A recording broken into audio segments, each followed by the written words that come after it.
They say experience is the best teacher. But in the fast-paced world of tech startups, experience is often seen as a burden rather than an asset. I learned this lesson the hard way at InnovateTech Solutions, a company I helped build from a small coding project into a $100 million enterprise. My name is Michael Anderson, and after 20 years of building secure systems for companies ranging from small businesses to Fortune 500 corporations, I thought I'd seen it all. But nothing prepared me for how quickly success could turn into betrayal, especially when ambition and inexperience collide.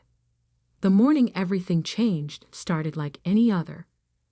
I arrived at our sleek downtown office at 6:30 a.m., 2 hours before most of the young innovators would roll in with their cold brew coffees and latest tech gadgets. The early morning hours were my most productive time, when I could review code without interruption and catch potential issues before they became problems. That particular morning, I was reviewing the architecture for our new cloud security platform, a project that had consumed the last 18 months of my life. The system was my brainchild, built on 2 decades of understanding how hackers think, how systems fail, and most importantly, how human error can compromise even the most sophisticated security measures. Early as usual, Mike. I looked up to see Marcus Davidson, our newly appointed technical director, leaning against my office doorframe. At 32, Marcus represented everything the modern tech world worshipped: young, ambitious, and absolutely convinced that newer always meant better. He joined us 8 months ago, brought in by our venture capital investors who wanted fresh perspectives in the leadership team. Just reviewing the security protocols for the cloud platform launch, I replied, turning my monitor slightly so he could see the complex diagrams I'd been analyzing. I found some potential vulnerabilities in the new authentication system. Marcus's perfectly maintained smile tightened slightly. The authentication system that my team designed. Yes, I said, pulling up the relevant code. The biometric verification process has a blind spot. Under certain conditions, it could allow. Mike? Marcus interrupted, his tone shifting to what I'd come to think of as his mentoring voice, despite the fact that I'd been coding before he was in grade school. This is exactly what we need to discuss. Your constant concerns about security vulnerabilities are slowing down our development cycle. I leaned back in my chair, already knowing where this conversation was heading. We'd had variations of it several times over the past few months. Marcus, rushing to launch with security flaws cold. Could what? He cut in. Could make us miss our window. Could let our competitors beat us to market. Because that's exactly what's happening while you obsess over theoretical vulnerabilities. I took a deep breath, reminding myself that Marcus, despite his position, was still learning. These aren't theoretical. Last week alone, 3 major tech companies faced ransomware attacks that could have been prevented with proper. Those companies were dinosaurs, Marcus scoffed. We're different. We're innovative. We're agile. Speaking of which, he straightened up, adjusting his designer glasses. The board would like to see you in the main conference room. Now, something in his tone made me pause. I'd been in tech long enough to recognize when things were about to go sideways. I saved my work, locked my computer, and followed Marcus to the conference room, noting how he seemed to be almost bouncing with barely contained energy. The conference room was already occupied. Eleanor Hayes, our CEO, sat at the head of the table, flanked by 2 men in expensive suits, our lead investors. Sarah from HR sat in a corner, a folder placed neatly in front of her. None of them met my eyes as I entered. Mike, please have a seat, Eleanor said, gesturing to the chair directly across from her. As I sat down, I noticed a document already placed at my spot. The title read Separation Agreement. I'll cut to the chase, Eleanor began, her voice carrying the practiced neutrality of someone delivering bad news they don't personally regret. InnovateTech is moving in a new direction. We need to stay competitive in an increasingly aggressive market, and that means embracing new methodologies, new perspectives, new blood. Marcus added from where he stood by the window, not even trying to hide his satisfaction. I looked down at the separation agreement, then back at Eleanor. The cloud platform isn't ready. The security systems need. The security systems are fine, Marcus interrupted. More than fine. They're revolutionary.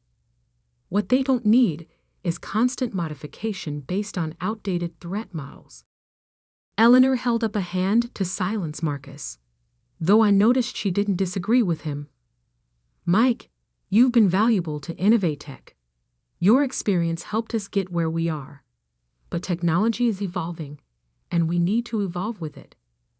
We need to move faster, take bigger risks, make bigger mistakes, I suggested quietly. One of the investors, Thompson, I remembered, cleared his throat. Mr. Anderson, we're prepared to offer a generous separation package. 6 months' salary, health benefits through the end of the year, and a positive reference for future opportunities. Though at your age, Marcus added with a smirk, maybe it's time to consider retirement. Let the next generation take the reins. I looked at each face around the table. Eleanor, carefully maintaining her professional mask. The investors, already checking their phones, considering the matter settled. Sarah from HR, slightly uncomfortable but resigned. And Marcus, practically glowing with triumph. None of them knew. None of them understood what they were about to do. The platform launches in 2 days, I said, keeping my voice level. You might want to reconsider the timing of this. The platform is ready, Marcus declared. My team has run every possible test. The beta results are exceptional. We're pushing it live at the board presentation on Friday. I thought about the security protocols I'd been reviewing that morning, about the backup systems I'd quietly put in place over the years, about all the lessons experience had taught me about how systems fail and how people fail with them. I see, I said, picking up the separation agreement. And you're sure about this decision? Absolutely, Eleanor replied. It's time for InnovateTech to embrace the future. I signed the document without another word. Marcus looked almost disappointed. He'd clearly been expecting an argument, maybe even hoping for one. Instead, I stood up, straightened my jacket, and headed for the door. Security will escort you to clear out your desk, Sarah said softly. Company policy. I nodded, then turned back to face the room one last time. A piece of advice, if I may. Experience isn't just about knowing what works. It's about remembering what failed and why. Good luck with the launch. Marcus snorted. Save the cryptic warnings, Mike. Your 20 years of experience means nothing in today's tech world. We'll show you how real innovation works. I smiled slightly as I left the room, already doing the mental calculations. In exactly 48 hours, during their big board presentation, they would learn exactly why experience matters.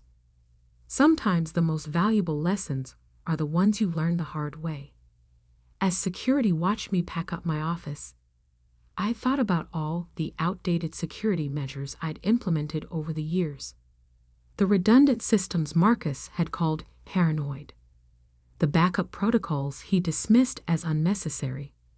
The carefully crafted fail-safes that no one had bothered to fully understand.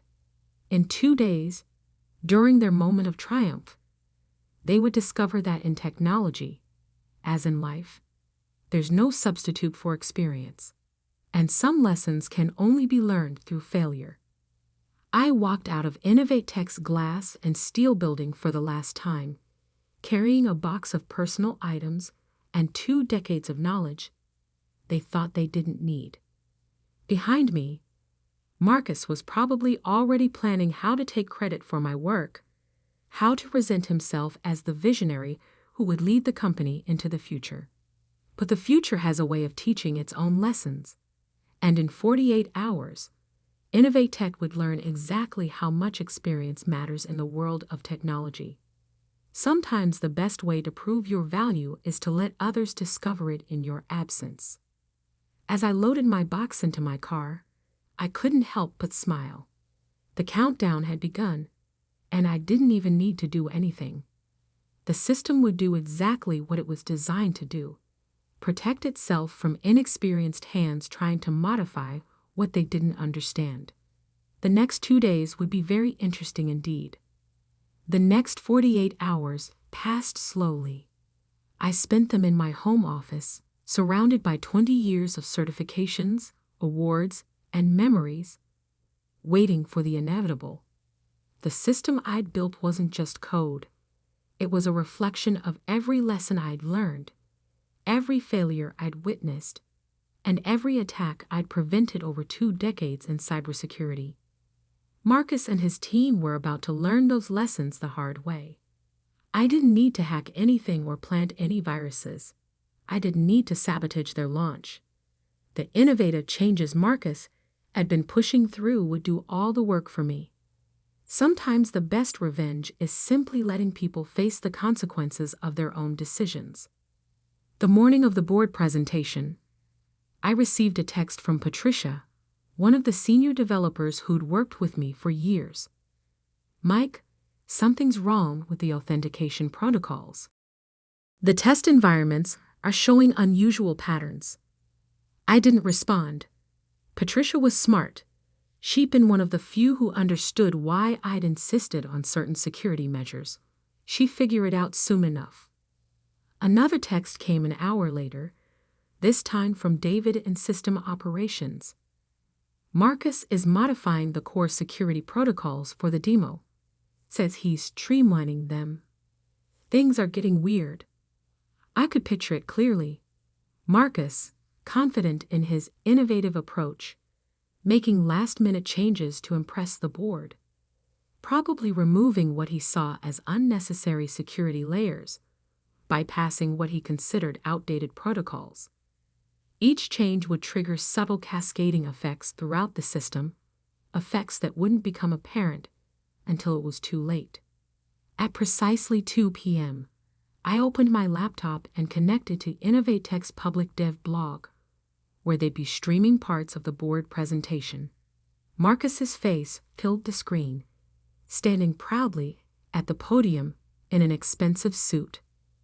"Ladies and gentlemen of the board," he began, practically glowing with confidence, "today marks a new era in cloud security. Our revolutionary platform represents a complete departure from outdated security models." I glanced at the system monitoring dashboard I still had access to, not through any backdoor, but through the legitimate admin credentials they'd forgotten to revoke. The warning signs were already there: unusual traffic patterns, escalating system responses, security protocols activating in sequences Marcus couldn't possibly understand. "Our innovative approach," Marcus continued, "eliminates the bureaucratic layers of traditional security while providing unprecedented protection." A small alert appeared in the corner of my screen. The system had detected unauthorized modifications to core protocols.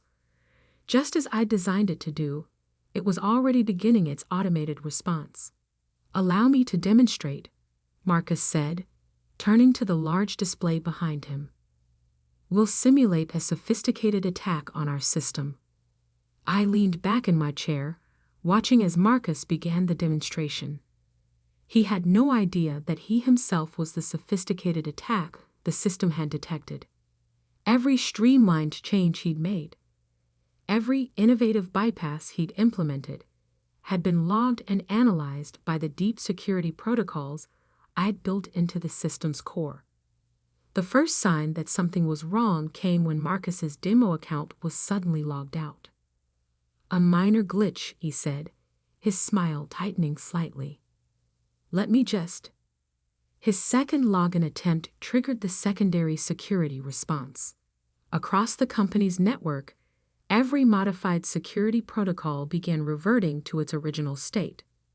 Marcus's improvements were being systematically identified and quarantined. "This is unexpected," Marcus stammered, his fingers flying over the keyboard. Just a moment. Warning messages began popping up on the display behind him. Each one detailed the security vulnerability his changes had introduced, complete with timestamps and severity assessments. The system was doing exactly what it was designed to do, protecting itself from threats, even internal ones. Eleanor stepped forward, her professional composure cracking. "Marcus, what's happening?" "Nothing," he snapped, but his voice had risen an octave. "Just some aggressive security protocols. I'll override them." That's when the main security system kicked in. The large screen behind Marcus shifted, displaying a comprehensive security audit. Every change he'd made over the past 2 days was listed, along with detailed analysis of the vulnerabilities each change had introduced. "As you can see," the automated system announced in its calm, clinical voice, "multiple critical security protocols have been compromised, initiating emergency protection measures." One of the board members stood up, pointing at a scrolling list of numbers. "Are those potential financial losses?" They were. I'd programmed the system to calculate the possible cost of each security breach, a feature Marcus had dismissed as fear-mongering. Now those numbers were telling a story that even the most profit-focused board member could understand. "This is impossible," Marcus protested, his composure completely gone. "These security protocols are outdated. They're unnecessary." On the contrary, the system responded, displaying a new set of data.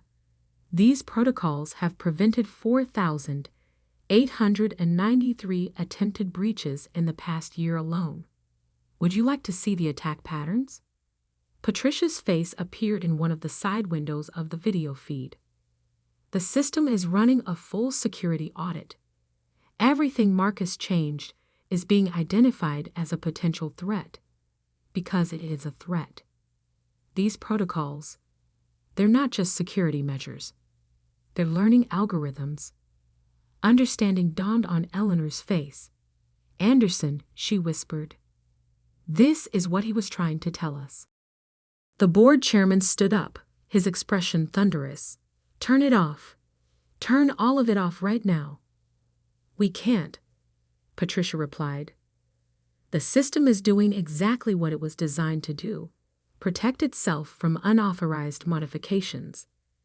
Every improvement Marcus made actually created vulnerabilities. The system is defending itself." "Defending itself," Marcus shouted. "It's just code. I'm the technical director. I have the authority to." "Authority isn't the same as understanding," Patricia cut in. "These security protocols, they're based on years of real-world attack data. Each layer serves a purpose. They're not outdated. They're battle-tested." The system continued its relentless audit, now displaying a simulation of how Marcus's changes would have left the platform vulnerable to various types of attacks. Each scenario played out in precise detail, showing exactly how real hackers could have exploited the streamlined security. "Mr. Davidson," the chairman said slowly, "did you understand what you were modifying?" Marcus's silence was answer enough. "The potential losses," another board member spoke up. "These numbers. If we had launched with these vulnerabilities, We'd have been liable for every breach, Eleanor finished, her face ashen. Every data leak, every exploit. The system chose that moment to display its final analysis, a comprehensive report showing how the original security architecture had evolved over years of real-world testing, learning from each attempted attack, adapting to new threats while maintaining core protections. "This isn't just code," Patricia said quietly. "This is 20 years of experience encoded into our systems, and we just fired the person who understood it best." My phone buzzed. A message from Eleanor. "We need to talk." I smiled, but didn't respond immediately. Let them sweat a little. Let them fully appreciate the difference between true innovation and reckless change. The board meeting devolved into chaos. Marcus was trying to defend his decisions, but the system kept displaying evidence of how each innovation had compromised crucial security measures. The board members were on their phones, presumably calling their lawyers. Eleanor looked like she had aged 10 years in 10 minutes. Finally, I typed out a response to Eleanor. "The system is working exactly as designed. It protects itself from threats, including well-meaning but inexperienced modifications. When you're ready to discuss real innovation, you know where to find me." Over the next few hours, my phone lit up with messages. From board members, from Eleanor, from various team leads suddenly realizing how much institutional knowledge they'd lost. Even Marcus tried to reach out, his message a mixture of anger and desperate pleading. I responded to none of them. 3 days later, I sat across from Eleanor and the board chairman in a small cafe far from the InnovateTech offices. The headlines were still rolling in. Tech startups launched derailed by own security system. The true cost of experience. InnovateTech's $100 million lesson. "We were wrong," Eleanor said simply. "We confused innovation with recklessness." The chairman nodded. "We'd like you to come back. Full technical control, board seat, significant equity stake. And Mr. Davidson has been asked to pursue other opportunities," Eleanor finished. I took a sip of my coffee, considering their offer. "The system needs work," I said finally. Marcus's changes, while misguided, highlighted areas where we could improve. Not by removing security, but by making it more adaptable. "You have something in mind?" the chairman asked. I pulled out my laptop, opening a proposal I'd been working on. Innovation isn't about ignoring experience. It's about building on it. Here's how we can make the system better while keeping it secure. They listened intently as I outlined my plans. "Real innovation," I explained, "comes from understanding both the past and the future. From knowing why things work, not just how to change them." 6 months later, I stood in front of the board again, but this time as Chief Security Officer and board member. Our platform had launched successfully, incorporating both robust security and genuine innovation. Marcus's replacement, a talented developer who understood the value of experience, had helped me implement improvements that made the system even stronger. The lesson wasn't lost on anyone. In the fast-paced world of technology, it's easy to dismiss experience as outdated knowledge. But true innovation isn't about discarding the past. It's about understanding it deeply enough to build a better future. Sometimes the most valuable feature of any system isn't its cutting-edge technology or its innovative design. Sometimes it's the quiet wisdom built into its foundations, the lessons learned from years of experience, patiently waiting to prove their worth. As for Marcus, last I heard, he was working at a small startup under the supervision of a senior developer who insisted on teaching him the fundamentals of security before letting him touch any production code. Experience, as they say, is the best teacher. And sometimes the most expensive lessons are the ones you learn by ignoring it. Every morning when I arrive at the office at 6:30 a.m., I smile at the plaque now hanging in the lobby. Innovation respects experience. It's a reminder to everyone that in technology, as in life, the best way forward isn't about choosing between innovation and experience. It's about bringing them together to build something truly revolutionary. The young developers who once rolled their eyes at my outdated concerns now seek out my advice, eager to understand the why behind the how. And when they come up with new ideas, we work together to implement them in ways that respect both innovation and security. That's the real lesson in all of this. True innovation doesn't mean forgetting the past. It means understanding it well enough to build a better future. Sometimes it takes a crisis to remind us of that truth, but once learned, it's a lesson that proves its value every single day.